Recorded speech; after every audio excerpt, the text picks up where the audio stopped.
Hello friends, मैं धर्मेंद्र कुमार एक बार आपकी अपनी YouTube channel cool mind study में लेकर के आया हूं हाई स्कूल का मैथ। ठीक है, और हमारे चैनल को लाइक और सब्सक्राइब जरूर करें और आपके लिए लगातार वीडियो आती रहेंगी फिर। ठीक है, आज से शुरू करते हैं। जो है लेसन नंबर 1 है वास्तविक संख्याएं, यानी कि इंग्लिश में कहते हैं रियल नंबर्स। तो वास्तविक संख्याएं यानी कि सबसे पहले संख्याओं के बारे में जानते हैं थोड़ी बहुत। तो सबसे पहले देखते हैं प्राकृतिक संख्याएं। प्राकृतिक संख्याएं, ठीक है, प्राकृतिक संख्याएं यानी कि नेचुरल नंबर। तो प्राकृतिक संख्याएं यानी कि 1, 2, 3, 4, 5 इस तरीके से गिनती का कोई पता नहीं, अनंत तक आने वाली जो संख्याएं होंगी, जो क्रम से आने वाली हैं संख्याएं, उनको क्या कहेंगे हम? प्राकृतिक संख्याएं। ठीक है, अब इसी में कुछ संख्या इस तरीके से हैं, जैसे आ जाती हैं सम संख्याएं। सम संख्याएं, सम संख्याएं, सम संख्याएं क्या कहलाती हैं? वे संख्याएं जो 2 से पूर्णतः विभक्त हो जाती हैं, क्या कहलाती हैं? सम संख्याएं। जैसे 2, 4, 6, 8 ... ये क्या कहलाती हैं? सम संख्याएं। ठीक है, इसके बाद इसी में से आ जाती हैं विषम संख्याएं। विषम संख्याएं, ठीक है, क्या आ जाती हैं? विषम संख्याएं। विषम संख्याएं वे संख्याएं जो 2 से पूर्णतः डिवाइड नहीं होती हैं, क्या कहलाती हैं? विषम संख्याएं। जैसे 1, 3, 5, 7, 9 ... इस तरीके से क्या आ जाएंगी? जो है विषम संख्याएं। इसी के बाद आ जाती हैं अभाज्य संख्याएं। अभाज्य संख्याएं, ठीक है, अभाज्य संख्याएं। अभाज्य संख्याएं क्या कहलाती हैं? वे संख्याएं जो स्वयं के अलावा किसी अन्य संख्या से डिवाइड यानी कि विभाजित नहीं होती है, क्या कहलाती हैं? अभाज्य संख्या। और एक को छोड़ करके, ठीक है, किसको छोड़ करके? एक को छोड़ करके। जैसे 2, 3, 5, 7, 11, 13, 17 इस तरीके से आने वाली संख्याएं क्या कहलाती हैं?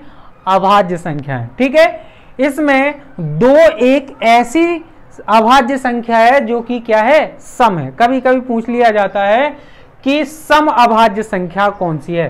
तो सम अभाज्य संख्या केवल एक होती है और वो होती है 2। ठीक है, अब थोड़े से चैप्टर के बारे में भी देख लेते हैं। तो जैसे यदि इसी संख्या में प्राकृतिक संख्या में यदि 0 को शामिल कर लिया जाए तो ये हो जाती है पूर्ण संख्याएं या पूर्णांक संख्याएं। क्या कहलाती हैं? पूर्णांक संख्याएं। ठीक है, इतनी बात क्लियर। पूर्णांक संख्या यदि 0 को भी शामिल कर लिया जाए तो पूर्णांक संख्याएं बन जाती हैं। अब देख लेते हैं, एक फॉर्मूला होगा। यदि किसी संख्या को हम जो है, कोई संख्या a है, यदि इसमें हम b से भाग देते हैं और इसमें c बार भाग चला जाता है और r बार भाग जाता है और c जो है शेष बच जाता है। क्लियर है इतनी बात? फिर से कोई संख्या है, ये कोई संख्या है अपने पास और इससे भाग दे रहे हैं, ये भागफल हो गया अपना भागफल। क्लियर है? भागफल। ये क्या हो गया अपने पास? शेषफल।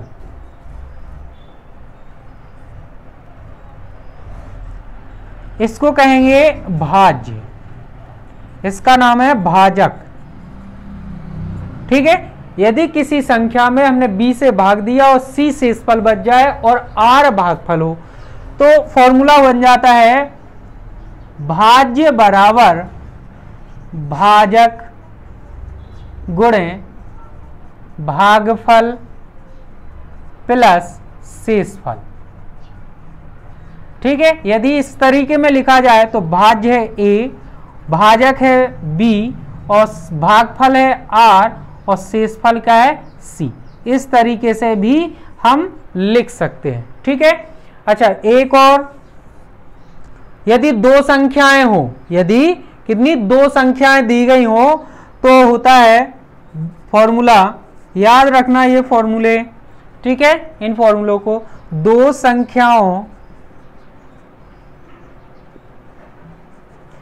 संख्याओं का गुणनफल बराबर होता है मासा गुणे लासा। ठीक है, मासा गुणे लासा। ठीक है, इतनी बात क्लियर है। अब देख लेते हैं, यदि हमें किसी कोई दो संख्याएं दे रखी हैं a व b, यदि इसका हमें मासा निकालना है, मासा मतलब HCF,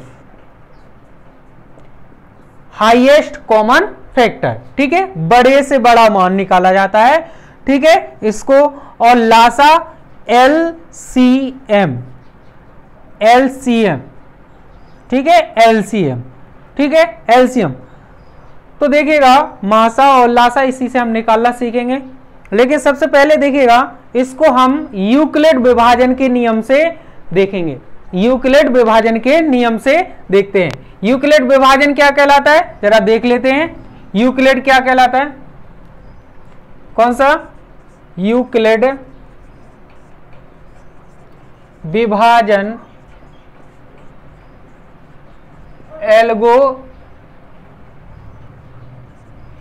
यूक्लिड विभाजन एल्गोरिथम, यूक्लिड विभाजन एल्गोरिथम, इसके नियम से यदि लगा जाए तो इसके नियम में चरण बनाए जाएंगे। क्या बनाए जाएंगे, चरण, ठीक है। किस तरीके से चरण बनाएंगे, इस तरीके से, भाज्य बराबर भाजक गुणे भागफल प्लस शेषफल, ठीक है। लेकिन इसके चरण तब तक बनाते जाएंगे जब तक कि शेषफल जो है 0 ना हो जाए। क्या ना हो जाए, शेषफल जब तक अपना क्या ना आ जाए, 0 ना आ जाए।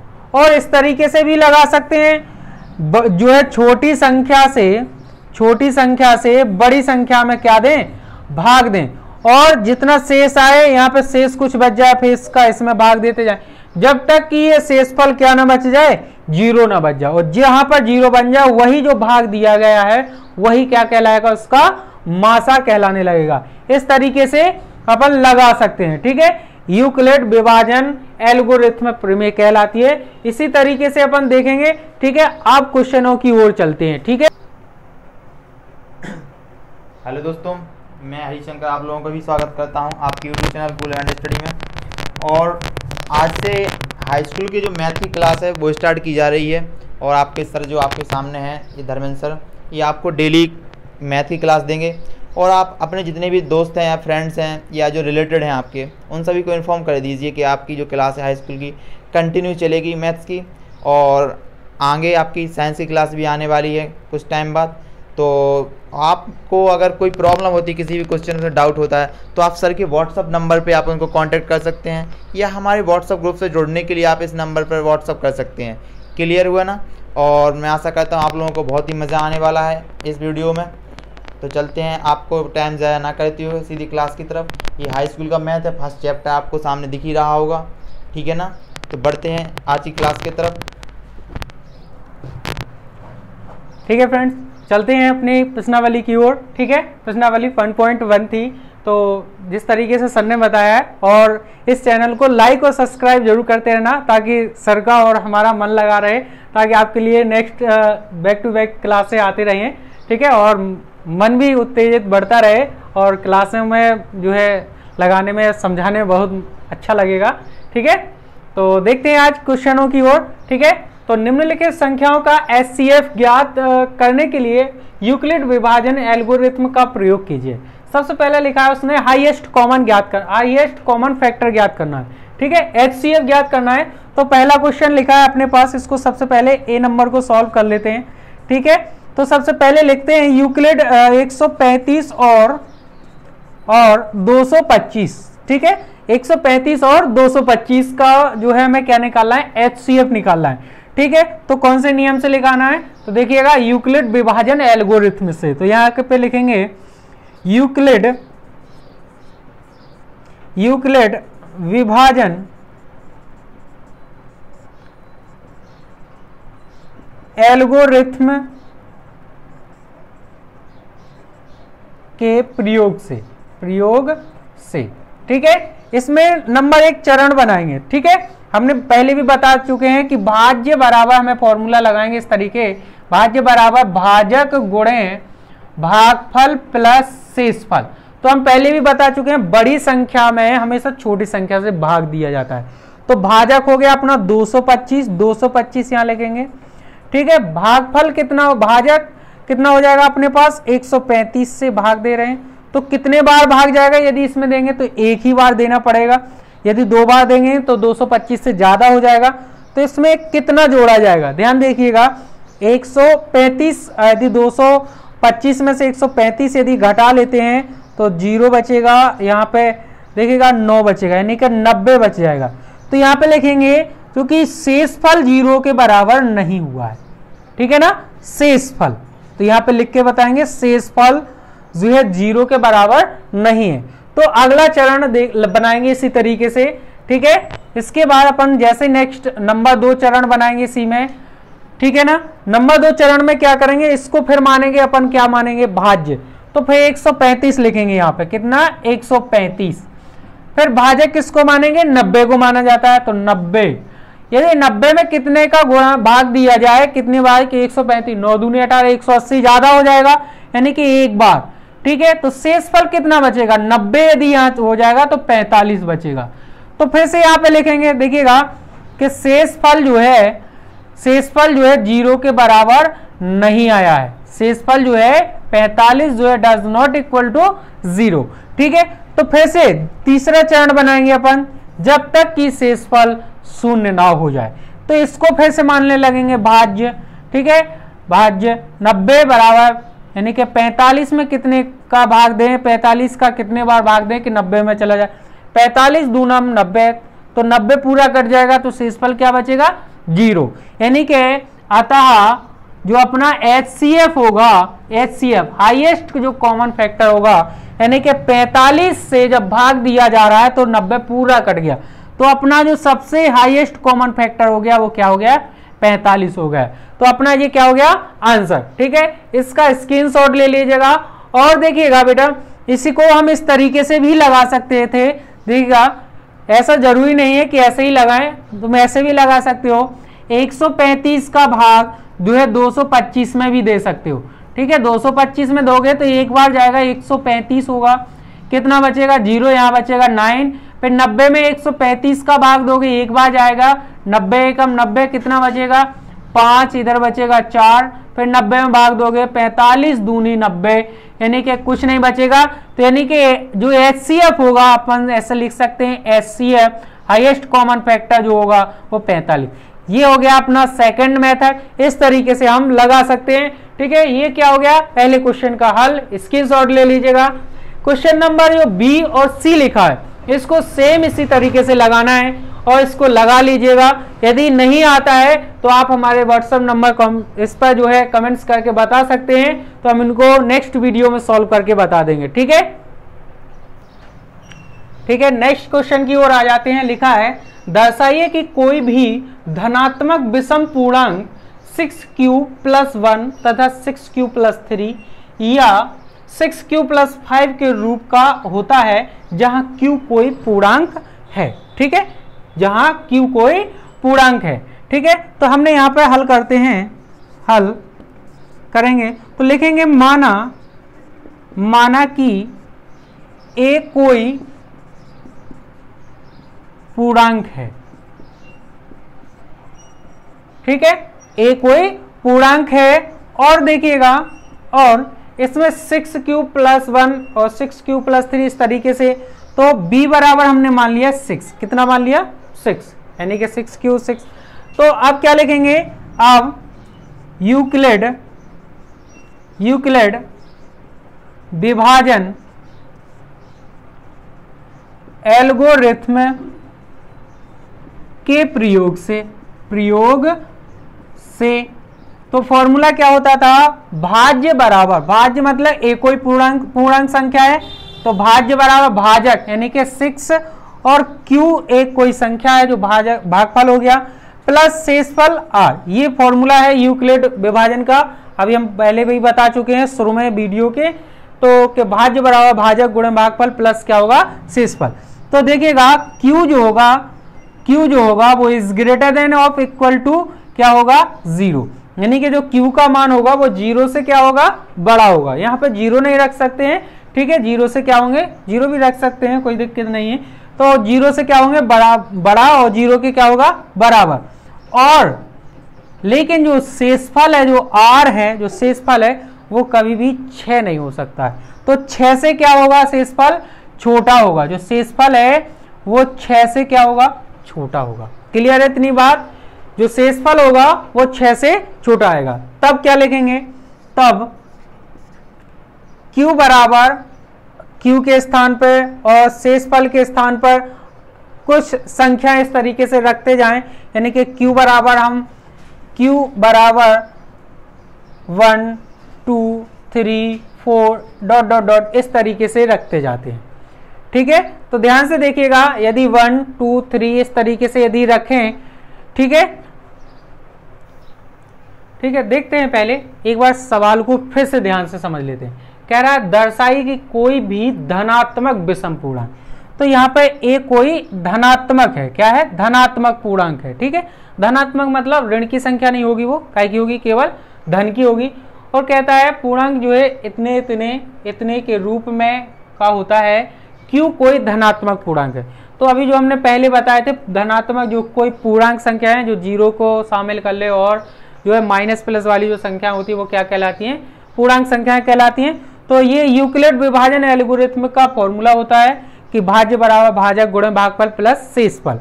अब देखिएगा यहाँ पर ना तो a के लिए यहाँ पे कोई मान कहा गया है कि a कौन सी संख्या हो सकती है, ठीक है ना, यहाँ पे कोई संख्या तो दे नहीं रखी, और ना ही q का कोई मान दे रखा है, q कोई पूर्णांक संख्या है। क्लियर है इतनी बात। q पूर्णांक मतलब कोई भी नंबर रख सकते हैं हम, ये जरूरी नहीं है कि हम फिक्स ही रखें, नहीं कोई भी रख सकते हैं। लेकिन हम एक बात हमें क्लियर है कि भाज्य बराबर भाजक गुणे भागफल प्लस शेषफल होगा। जो शेषफल होगा वो 6 से बड़ा नहीं हो सकता। क्यों, अगर 6 से बड़ा हो जाएगा तो वो पहले इस वाली संख्या से इसमें भाग नहीं जा सकता था, तो ये संख्या इससे क्या होगी, 6 से छोटी। तो यानी कि शेषफल का मान हम 6 से छोटा रख सकते हैं। क्लियर है इतनी बात। यानी कि शेषफल 0 भी बच सकता है, शेषफल 1 भी बच सकता है, 2 भी बच सकता है, 3 4 और 5, 6 नहीं बच सकता। क्यों, उसमें फिर 6 का क्या चला जाएगा, भाग चला जाएगा। इतनी बात क्लियर है कि नहीं। तो ये 0 1 2 3 4 5 इसमें क्रमशः रखते हैं रखने पर। तो देखिएगा जब हमने शेषफल क्या रखा है, इसमें 0 रखा, तो a बराबर 6q प्लस 0। ठीक है, यानी कि जो संख्या होगी अपनी वो 6 की होगी, यानी कि ये भाज्य होगा। इसमें देखिएगा 6 लगा और q, यहां पर 1 होगा या 2 होगा या 3 होगा, तो ये हमेशा बेटा कितने से, 2 से डिवाइड हो जाएगी, यानी कि 2 से कट रही है। यानी कि अतः यह जो है 2 से भाज्य है या विभाजित है। इतनी बात क्लियर है। देखिएगा यहां पे यदि q की जगह पे पूर्णांक संख्या क्या होंगी, 0 1 2 3 माइनस की प्लस की जो भी मान रखा जाएगा यहाँ पे, तो देखिएगा 6 कम 6 2 से चला जाएगा। अगर 2 रखा जाए तो 6 2 12 2 से भाग चला जाएगा। अगर 3 भी रख दिया जाए 6 3 18 2 से भाग चला जाए। इसका मतलब है अतः यह 2 से भाज्य है, तो इसलिए ये क्या कहलाई, ये सम संख्या कहलाई। बल्कि उसने क्या कहा था कि जो है ये संख्याएं कैसी होनी चाहिए, विषम होनी चाहिए, तो अभी ये नहीं हुआ। तो आगे देख लेते हैं। जब हमने शेषफल कितना रखा, 1 रखा, तो जो है अपने पास संख्या क्या आएगी, a बराबर 6q प्लस 1। तो देखिएगा 6q प्लस 1, यहाँ पे 1 रखेंगे तो हो जाएगा 6 और 1 जोड़ देंगे तो 7। ये 2 से विभाजित नहीं होगी, तो ये क्या कहलाएगी, एक विषम संख्या कहलाएगी। तो अतः यह एक क्या होगी, विषम संख्या होगी, विषम संख्या होगी। क्लियर है इतनी बात कि नहीं। आगे देख लेते हैं। जब शेषफल हम कितना रख दें, 2, तो a बराबर 6q प्लस कितना हो जाएगा, 2। तो देखिएगा यहाँ पे 1 रखा जाएगा, 2 जुड़ेगा तो 8, 2 से डिवाइड होगा। 2 रखेंगे 12 और 2 14 हो जाएगा, 2 से डिवाइड। तो ये क्या है, एक सम संख्या होगी, एक सम संख्या है। ठीक है, इतनी बात क्लियर है। अब जब यदि हम शेषफल कितना रख ले, 3 रख ले, 6q प्लस 3, तो ये क्या होगी, विषम संख्या होगी। ठीक है, जब 6q प्लस 4 रख ले तो ये सम संख्या होगी, सम संख्या, ये क्या होगी, विषम होगी। क्लियर है ना, अब तो समझ रहे होगे ना। ठीक है, अब यदि 5 रख लिया जाए तो 6q प्लस 5 ये क्या होगी, विषम होगी। तो क्लियर है इतनी बात। तो वो क्या रहा था कि धनात्मक पूर्णांक जो पूर्णांक हैं वो 6q+1, 6q+3 या 6q+5 के रूप का होता है। यानी कि जो विषम संख्याएं हैं वो इस तरीके की होती हैं क्या? तो देखिएगा ध्यान से, बिल्कुल क्लियर हो गया। 6q+1 एक क्या है? विषम है, बिल्कुल क्लियर है ना। और 6q+3 ये भी विषम है और 6q+5 ये भी विषम है। यही हमें दर्शाना था कि जो संख्या हमने जो धनात्मक पूर्णांक संख्या मानी है तो ये संख्याएं कैसी होनी चाहिए?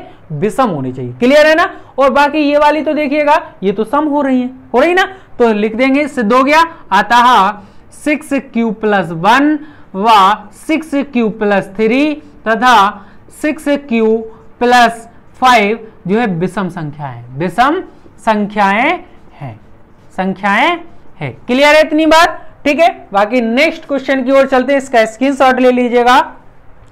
ठीक है, देखिएगा नेक्स्ट क्वेश्चन की ओर। कहता है किसी परेड में 616 सदस्यों वाली एक सेना की टुकड़ी को 32 सदस्यों वाले एक आर्मी बैंड के पीछे मार्च करना है।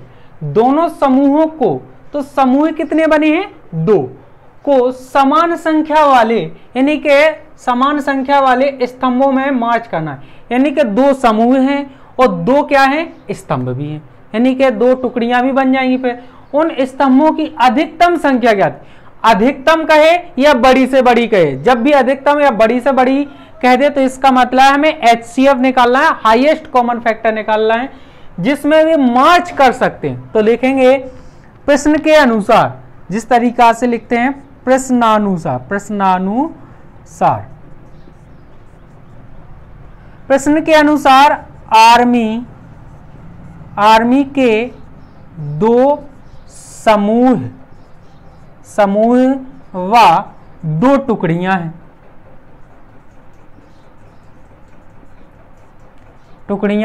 हैं, ठीक है। तो पहली टुकड़ी में जवानों की संख्या जो है कितनी है? 616 है, देखो 616 है। और दूसरी टुकड़ी में कितनी है? दूसरी टुकड़ी में ठीक है, जवानों की संख्या कितनी है? 32 है। क्लियर है।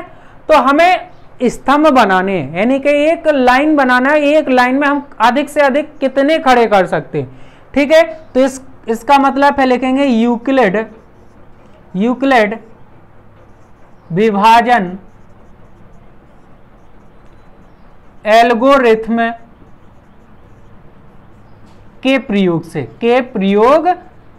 क्लियर है इतनी बात? ठीक है, अब देखिएगा यहां देख लेते हैं थोड़ा सा। ठीक है, अब क्या करेंगे? हमने सबसे पहले बताया था भाज्य बराबर भाजक गुणे भागफल प्लस शेषफल। तो 616 है अपने पास, है ना, बराबर 32। ठीक है, 32 में ऐसा गुणा कीजिएगा कि लगभग इसके बराबर या इसी के समथिंग आ जाए। ठीक है, यदि इसमें देखिएगा अलग से गुणा करके देखिएगा, यदि 32 में यदि हम 8 का गुणा कर लें, 8 दूनम 16, 8 3 24, 1 25, बहुत कम है, यानी कि कितने बार इसमें भाग दे के देख लेते हैं 32 का। ठीक है, देखिएगा यदि इसमें 19 का गुणा कर दिया जाए, 19 का यदि गुणा करेंगे तो ये हो जाएगा 608। यदि इसमें से इसको घटाएंगे तो कितना बचेगा? 8। तो शेषफल कितना हो गया? 8। तो क्या होगा?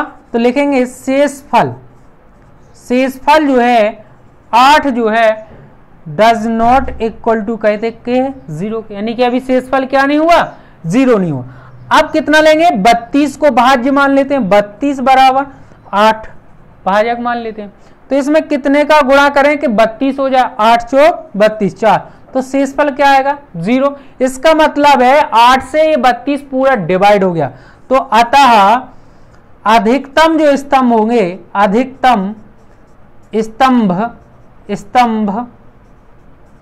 8 होंगे। कितने होंगे? 8 होंगे। ठीक है, क्लियर? ये क्या हो गया इसका आंसर। इसका स्क्रीनशॉट ले लीजिएगा। बाकी नेक्स्ट क्वेश्चन की ओर चलते हैं।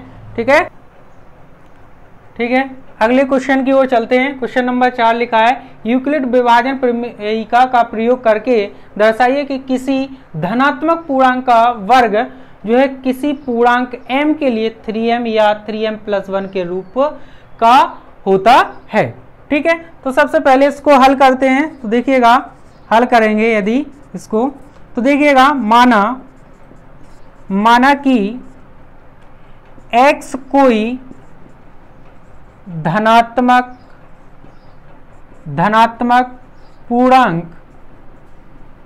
पूर्णांक है जो 3q और 3q+1 के रूप में लिखा जा सकता है, ठीक है। इसने कहा ये तो हमें प्रयोग करना है, तो कहता है किसी धनात्मक पूर्णांक, तो हमने इसी को मान लिया कि माना कि x को धनात्मक पूर्णांक मान लिया है हमने, ठीक है। कोई संख्या है x, ठीक है, वो धनात्मक पूर्णांक है अपनी, ठीक है। इसको हमने इस तरीके से देखा कि ये कह रहा है 3m या 3m+1, तो हमने मान लिया कि 3q और 3q+1 के रूप में लिखा जा सकता है, ठीक है। लेकिन जो हमें सिद्ध करना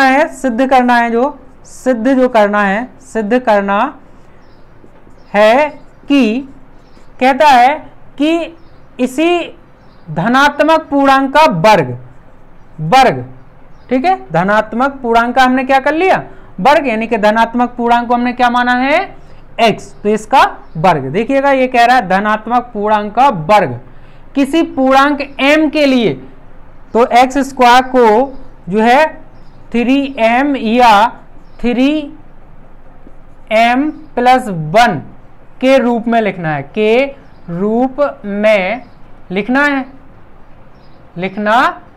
क्लियर है इतनी बात तो, ठीक है।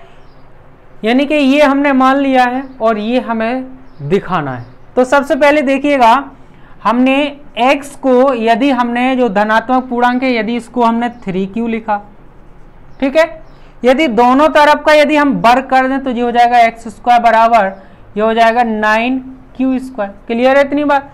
यदि ये हो जाएगा x² बराबर 3 × 3q², यदि इसको हम क्या मान लें, एक कोई संख्या कांस्टेंट m मान लें, तो ये हो जाएगा x² बराबर 3m, यानी कि x² को, यानी कि धनात्मक पूर्णांक जो है उसका यदि वर्ग जो है 3m हम लिख सकते हैं, ठीक है। आगे देख लेते हैं, दूसरा हमने क्या माना है, x बराबर, जो x धनात्मक पूर्णांक है उसे हम 3q+1 लिख सकते हैं, 3q+1। यदि इसका भी वर्ग कर दें तो ये हो जाएगा x² बराबर, ये हो जाएगा 3q+1 का होल स्क्वायर, तो ये हो जाएगा x² बराबर a² 3q² प्लस b², ठीक है, और प्लस का 2a भी, 3 दूनी 6q, क्लियर है इतनी बात। यदि x² बराबर इसमें और इसमें से यदि 3 कॉमन ले लिए जाएं तो ये हो जाएगा 3q² प्लस 2q और प्लस का 1 लिख लिया जाएगा, ठीक है, ये बन बाहर। यदि इसको भी हम क्या मान लें, m मान लें, तो x² बराबर क्या हो जाएगा 3m+1, यानी कि जो धनात्मक पूर्णांक संख्या x है इसका वर्ग हम क्या लिख सकते हैं, 3m+1 भी लिख सकते हैं, ठीक है। तो यही हमें इसमें क्या करना था, सिद्ध करना था। इसका स्क्रीनशॉट ले लीजिएगा। और नेक्स्ट जो आखिरी क्वेश्चन है इस एक्सरसाइज का 5 नंबर, वो सेम इसी तरीके से उसको सॉल्व कर लेना है। यदि नहीं आए तो हमारे नंबर पे बता सकते हैं। बाकी नेक्स्ट, ठीक है फ्रेंड। और जो भी हम ये पढ़ा रहे हैं, जो NCERT की बुक्स है, NCERT की बुक्स से, कौन सी, NCERT की जो सरकारी बुक्स है उसी से पढ़ा रहे हैं। तो देखते चलें अपनी बुक्स में, यदि कोई भी क्वेश्चन नहीं आ रहा है या यदि कोई दिक्कत कर रहा है तो आप हमारे इस नंबर के व्हाट्सएप पे जुड़ करके, हमारे ग्रुप में जुड़ करके हमें मैसेज कर सकते हैं और हम उसको आपको प्रॉब्लम सॉल्व करके बताएंगे, ठीक है। और अगली क्लास में कल मिलते हैं। इस एक्सरसाइज का आज खत्म होता है और 5वां जो क्वेश्चन है उसको सेम तरीके से लगा लीजिएगा। यदि नहीं आता है तो कमेंट्स में करके बताइएगा। बाकी कल क्लास में, नेक्स्ट क्लास में मिलते हैं। तब तक के लिए थैंक यू।